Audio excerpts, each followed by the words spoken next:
Hey guys, Jeff Ryan here, having some fun with the Thunder bike and the ThunderTrike I got. The Thunder bikes, they are fun. They are totally fun, you know, they really are. They go around the track. You got to use a lot of caution as far as the turns and whatnot, but they're totally fun. That's one of the reasons why I made the trike with the back axle. There it has the two tires, a lot wider and everything, gives some stability going around the track and things like that. Now, I got inspired when I saw this on the internet. So let's go inside real quick. Okay, this is what got my attention here on eBay. I have a search that I saved for the Thunder bikes, and I saw this and I said, okay, that's a Thunder bike, but it's a ThunderQuad bike, you know, is what it is. Because I was looking at the front there, I said, okay, that's an interesting way to do that, but I also noticed that the back axle could have been extended more, in my opinion. So I'm looking through the pictures, and I'm looking at it and going, okay, I see what he did. You know, a bit of an axle sticking out there. That's fine. You know, whatever you had to do to make it work. But then I really wanted to see how he got the front on there. So I went to this picture, and I'm looking. Wow, he looks like he's got a longer, maybe a longer axle. But look how the posts there kind of flange out a little bit. They flare out a little bit. So I wasn't too sure about that. But then looking at some of the other pictures, I mean, it's nice to see the bottom missing a gear there, but I started noticing it's not closed properly. The chassis isn't closed properly. Let's see if that's demonstrated here. Yes, it is. You see how the gears don't line up or anything? They should, but they don't line up. So it's not closed properly. That's why the front forks look like the way they do there. You know, they're kind of flared out like that. So anyways, I was inspired, and I think I can do the same thing, but actually make it work. Now, I did at one point in time, and it was on this blue one the trike here, I had to make the front axle. I had the hub, but I didn't have the front axle, so I had to grind down an axle and make the front axle. So we're going to see if we can get this trike here that we're talking about made into a quad. All right, back out with the Thunder bike and ThunderTrike. This is the one that we're going to take, the blue one here, and we're going to turn it into the quad. Now, what are we going to need? We're obviously going to need 2 hubs, 2 tires, an axle, right? At least that. So let me go and grab some parts real quick. What I did is, for my parts bin there, I grabbed a small axle. I thought I might need a longer one, but I double thought that, and I grabbed 2 hubs, 2 tires. The first thing I want to do is I want to get the front tire off that bike. Shouldn't be too hard to get that front one off. Now this is the axle that I made, and it fits kind of loose. I know that, so I'm being careful. That bugger will slide right out of there. I mean, it'll slide right out of there. Okay, now, here's my concern. You know the ribs on here? I don't want that to be, you know, slowing the front roll of it down. So let's see if that does. No, well, I tell you what, the middle there, yeah, I tell you what, the middle, it slows it down just a little bit. Now, what I'm thinking, because of that, I might take my grinder and grind those down a little bit, leaving the ends on so it still holds the hubs. But I want it to spin freely is what I want it to do. And you can just feel it a little bit there, but then when you get in the middle, it kind of stops a bit. So I want to just go ahead and flatten those off just a little bit. Have the Dremel out and just took, I left the ends alone, but just seeing in the middle there. Let's see if that's any better. Oh yeah, that like spins through there now. That's easy. That's what you want there. Look at that, it slides through there. That's perfect. That's what we needed. So a little modification there if you're gonna make a quad out of this thing, and man, that's gonna be great. Okay, let's go ahead and do this. Let's go ahead and get the hubs and the tires on. Just put them in the vise so they're good and square, and you tighten them up. And it should spin freely when we get it all done there. I gotta set the camera down to undo that. I don't want to try to do it with one hand. Man, totally easy project. Look at that. Look at that. Oh, and while I'm thinking about it, as far as the giveaway that's mentioned in the title there, I'm going to give away, let me go ahead and show you, you guys have seen these before, but either the camper or the trailer, and at the end of the video, I'm going to show you what I'm going to do for the giveaway. There'll be a question there, and anybody to get the question correctly will get to choose either one of these on me, shipped out to you at no charge. There'll be a fun way to do it. There'll be absolutely fun way to do it. Okay, let me put this back real quick. So we have a quad, right? Does it spin freely? Yes, it does. Yes, it does. Very good. I'm kind of digging that. Looks good too. Looks good too. I think it's track time, guys. I think it is track time. See what we get. Okay, now I've always been able to open it up since it's been the trike. Is this any better being like that? Still drifts around the corners a little bit. I kind of dig it. I kind of dig it. And if I want to change it back to the trike, that's an easy project too. I've got the axle and the hub for doing that. So, wow. Made it work, guys. Look at that. Made it work. Absolutely fun project. Absolutely fun project. Looks good. Looks good. I don't know. Now I'm going back and forth. Do I like it as a trike or like it as a quad? I was just holding this, looking at it, and look just above the front axle. I've got a couple of the neodymium, the rare earth magnets there, and I've also got, I'm going to try to turn over here, some in the back there. You see where they kind of stuck themselves just in front of that back gear there? So if you want to increase the flux of the magnets, you can put the neodymiums there, and then your Thunder bike is going to scream, absolutely scream. I did that probably, I don't know, maybe a year or year and a half ago, and I've loved it. Just having them on there makes it work so much better. I think it looks great. I'm going to keep it on the track for a while. I like it. I like it. Very quickly, I had an email. The gentleman emailed me, and you guys are always welcome to email me. He asked on my layout, he noticed, why don't I have any overpasses? And that's a great question. That's a great question. I've had overpasses and underpasses and things like that on different layouts. And one thing is if there's an overpass and I've got to get my big old hand under there to clean the track, one, that's not fun. It's not. It's not. It's really not. Two, it's like I want to see my vehicle all the way around the layout. Now, if the car goes behind trees or something like that, you get the peekaboo effect, I'm fine with that. But I don't want my car to be like lost in like a spaghetti layout. Spaghetti layout was a term I wasn't accustomed to, but when I first heard it, I knew exactly what the gentleman meant. I know the early sets, they had, yeah, see, when you get an overpass, the round there, it's, man, it's hard for me to clean that like that. Now, Aurora, they made open layouts, so to speak. They also made some spaghetti layouts.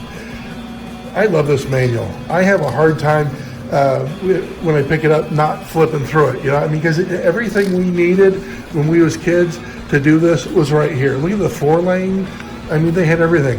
I don't know how many times I read this page, you guys, you know what? I mean, just unreal. You want to really take care of them. Here's how you do it, you know, and then this page, I don't know how many times I've read it. Yeah, here we go.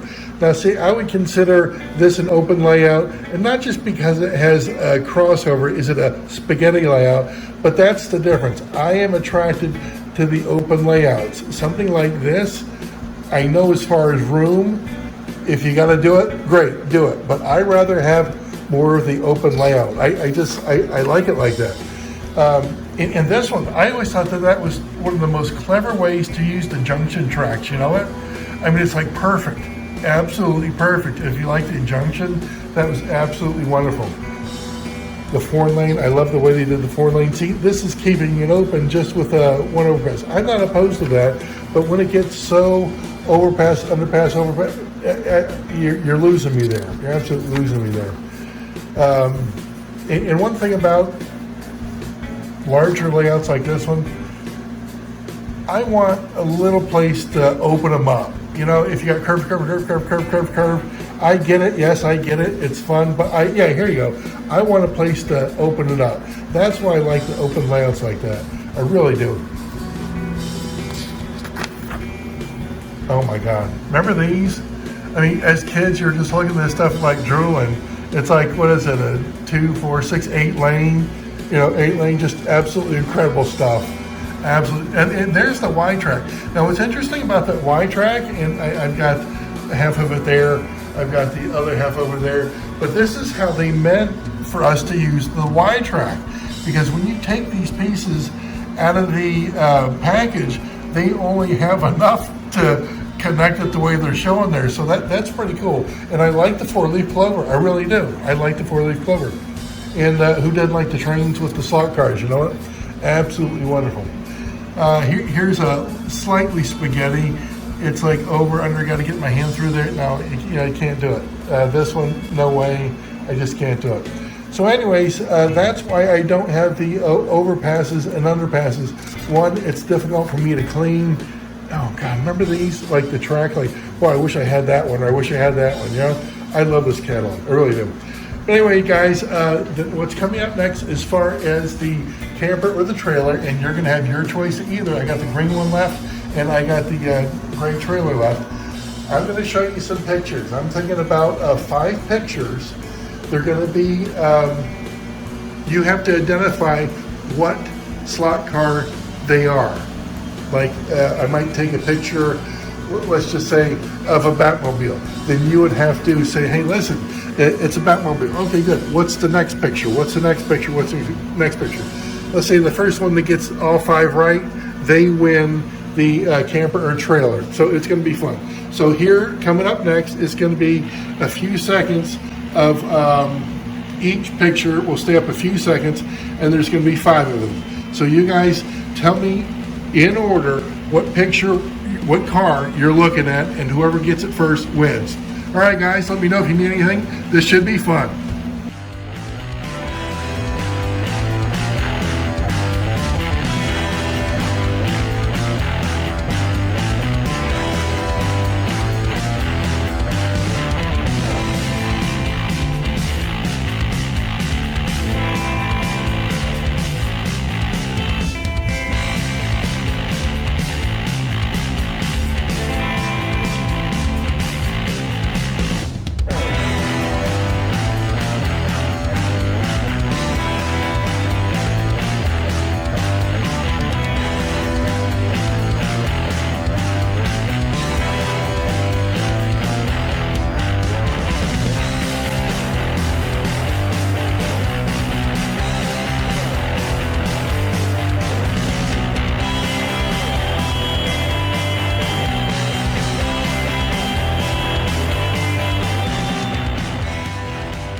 Okay, hey, I know I ended up just a second ago, but that last picture, if you can guess what card that is, that messed up one, the one that's all broken, that's extra credit, guys. That is absolutely extra credit. You tell me which one that bugger is, that'd be a miracle. And what was funny about that is when I bid on it just for the windshield. When I got it, it was packed fine, it was packed perfectly, and it crumbled in my hand. Being that dark blue color, I've heard from people before that dark blue color from Aurora is absolutely brittle. So it just absolutely fell apart in my hand. Oh, and while I'm thinking about it, I'm going to show you a segment that was supposed to be in my last video. And when I watched back my last video, I knew something was wrong, because I made reference to a gentleman who is he's helping us out with some slider glass doors. And my wife told him about the layout, and I wanted to show that segment. So anyways, here it is, guys, and I will end off after that. Thanks. See ya. All right, I know I was getting ready to jump into the giant chassis over there, but in between takes, we had a gentleman here who's going to be helping us out with, we have some slider doors, and we're going to get replaced with normal doors and that type of thing. And my wife, when she was talking to him, she said, well, my husband has the coolest toys you'll ever see, and he was, intrigued by that. And so after we got the estimate that he gave us, he was kind enough to ask, he goes, well, your wife was telling me about it, and so I took him out here into the garage, and his jaw dropped open. It took him back to when he was a kid in Oklahoma, and he remembers a place that had these things called slot cars. So it was kind of cool to see him go back, but he had never raced them. So of course, what am I gonna do? I gotta put a controller in his hand, and he had a blast. He had an absolute ball. He was just having fun.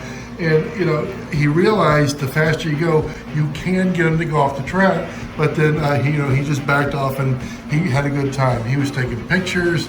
He was looking me up on YouTube. He's going to tell his kids, hey, I just met this guy.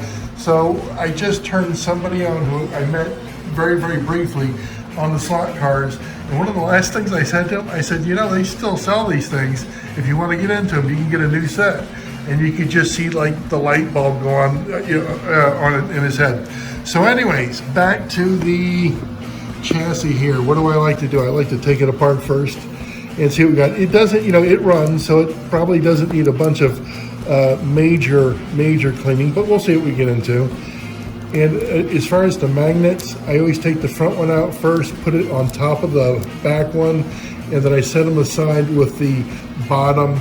The bottom one is the back one. Bottom is the back one. Okay, looks pretty good there. Not too oily or anything. And I always look at the back or the bottom of the chassis. I'm looking at one straight away. Hey, listen.